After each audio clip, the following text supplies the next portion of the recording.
Meanwhile, Supervisor Linda Parks is establishing a countywide task force on gun violence. Here are both Supervisors Steve Bennett and Linda Parks.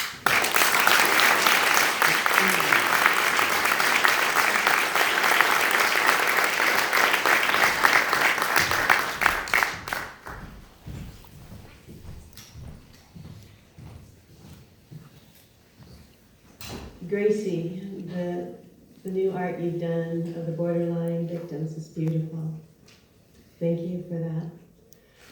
It takes a village to raise a child, and as Susan said, it also sometimes takes a village to say goodbye.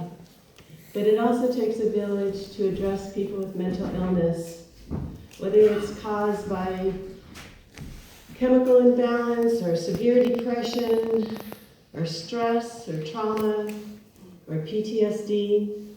It really does take a lot of people coming together to identify it and work to assist people with mental illness. When you look at veterans on our streets, they could have just weeks ago been at war, watching some of the worst trauma, trying to save their lives, watching their buddy get shot and killed. And then 2 weeks later, they could be on our streets with no support system, hopefully a job or housing. But we have a situation where we have people that need our assistance and we aren't there. The worst thing you ever want to hear is I called, I tried to get someone to come help, and they didn't receive that service. I think about one of the borderline victims, Dan Manrique. He was a veteran himself, and he had worked with an organization, Team Red, White, and Blue, to help other veterans with PTSD. Just last Thursday, Kaiser Family Foundation and the California Foundation, Health Foundation, put out a poll that discovered that people thought access to mental health was more of a priority than affordable housing. No one should be denied mental health services, particularly those who are either suicidal or homicidal or violent. I'm really glad to hear of the legislation being proposed at our state.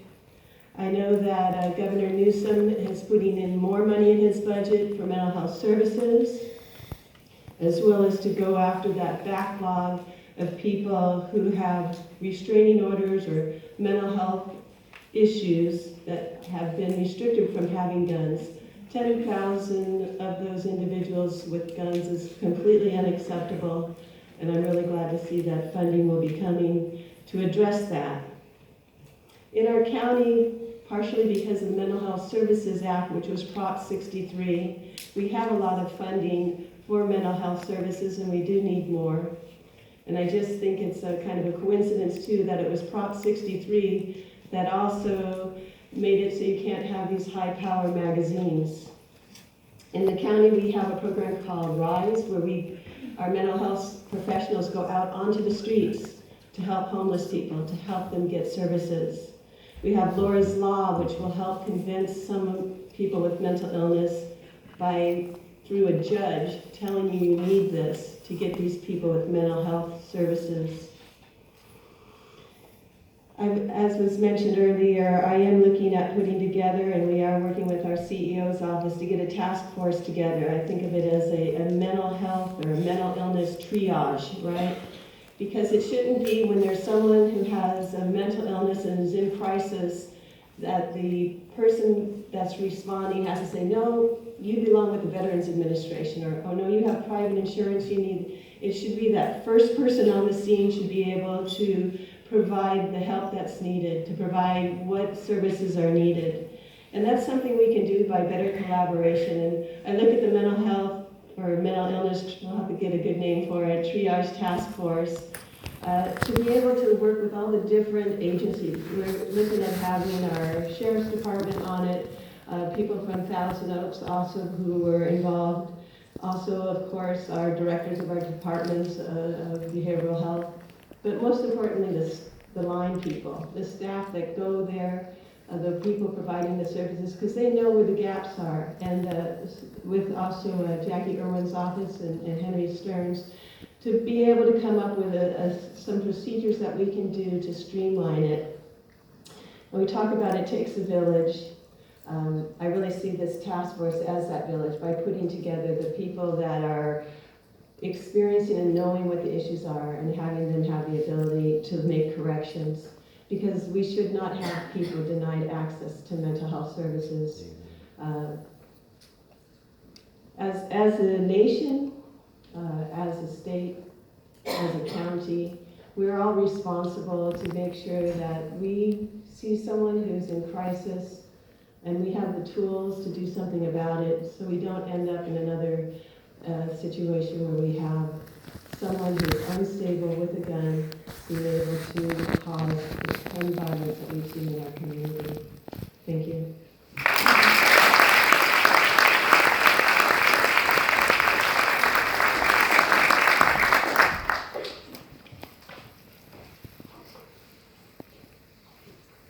Hello, I'm Steve Bennett. I'm on the Ventura County Board of Supervisors. I serve with Supervisor Parks. I have one PowerPoint slide.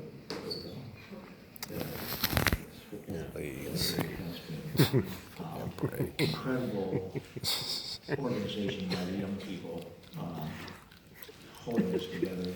They got the slide right, for sure. Friday at 5 o'clock, and yet they were able to adjust. The guiding light for the rest of the world is so bad. Right. If that doesn't cause you to ask questions, then something is really wrong. Look at Canada, the highest on the chart, a country that's so similar to us that usually when you couldn't tell whether you crossed the border.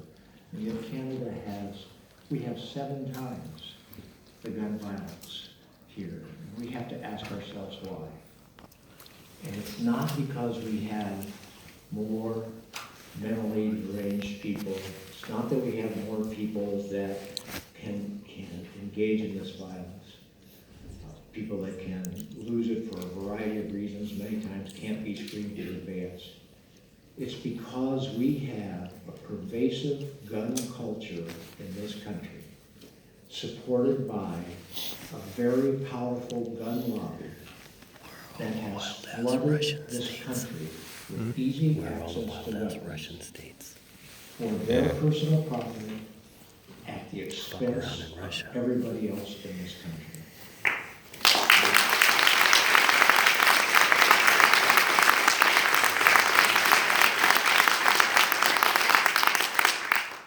And they are powerful adversaries.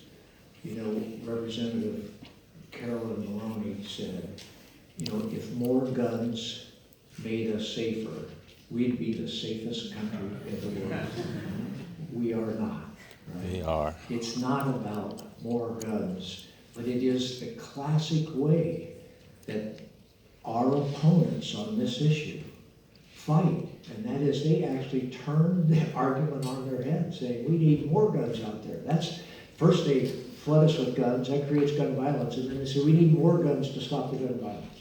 I can't think of anything else that would be better for the profits of those people that are funding our opposition on this issue. And so they are taking advantage. They fight, they're cunning, they're powerful, they have lots of money, and that in an American democracy is a very difficult force to take on, particularly if you have the challenge of trying to pass legislation. Because our country, when it was founded, being so concerned about tyranny, what we did was we made it hard to pass legislation. We make it easy to block legislation. So you can have a majority of the Americans want something to happen, but a powerful minority can block that because of the structure of our government. And so what should we do? Throw our hands up and say, can't do anything about that. What happens in America is we get that legislation, not when a majority of us want that legislation, but when an overwhelming majority of us demand that legislation. And we say we won't take no for an answer. When there is so much political momentum out there that those reluctant politicians that unfortunately exist out there that are saying, where's the most damage going to come from? From the NRA funding my opponent, or from this group of people over here on the other side demanding that I do this? Until that group gets powerful enough, we won't solve this problem in America. And so at the federal level, thank goodness we have Congresswoman Brownlee pushing, but she needs more political support. At the state level, thank goodness we have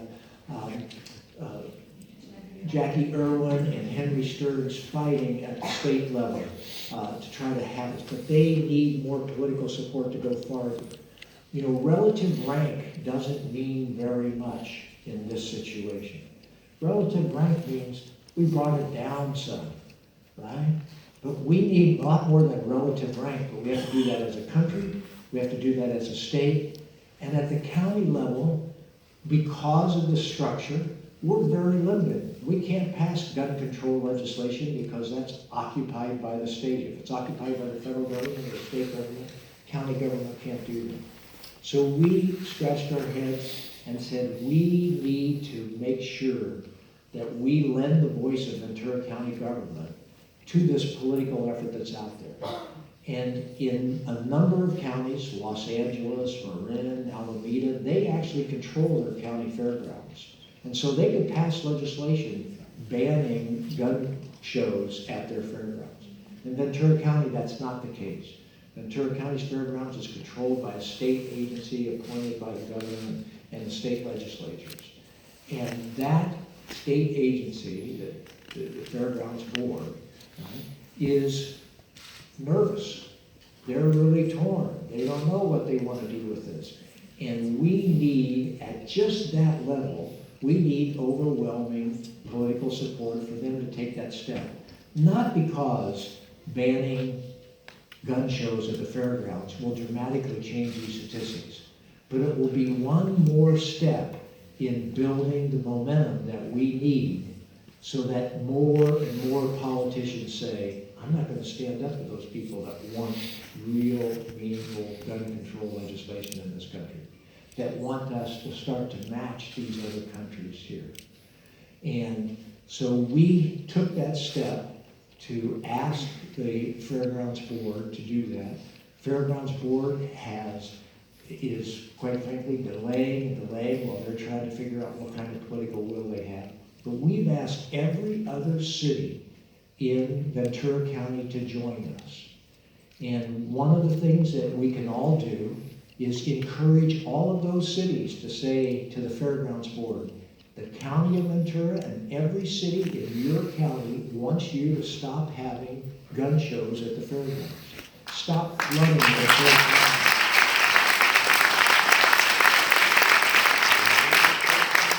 Stop flooding Ventura County with signs all over the place that say gun shows. Stop having young people in our county feel like the gun culture is normalized here. And this is something we simply have to accept in Ventura County. And on February 19th, the Oxnard City Council is going to take up our challenge. And we need, and every one of you, and I see many people from around the county here, we can all push and lobby and ask our city councils to take that. We have to fight as cunningly, as smart as they do. We have to be as tenacious about this and work as hard at it as they do if we really care enough to try to change our country. We have to build that momentum. And everybody has certain unique talents. And we all have to use those talents to win this battle. Gracie has done that with her art. Some of our elected officials are doing that with their legislation. But every one of us can be part of the movement. Every one of us can be part of this growing political movement that says we will not be denied. And I strongly encourage you, we are only as powerful as we are linked together in this effort. Join the sites. Hook up with each other. Don't let politicians off the hook. 25 years ago, when I was on the Ventura County, on the Ventura City Council, I brought gun control legislation to the city council. I could not get a majority vote on Ventura City Council. And it's not because those other people really were in love with the gun culture. They were afraid of the gun culture 25 years ago. And there are still too many afraid of the gun It's culture preempted today. by state law, by the Play way. your part in changing that so that we don't have any politicians sitting in Congress, in the state legislature, on the board of supervisors, on the city councils, on our fairgrounds board. We don't have anybody with the power to make change feel like they can afford to duck, that they should be afraid of the other side. They need to be afraid of what we're going to do if they don't do the right thing. Thank you very much.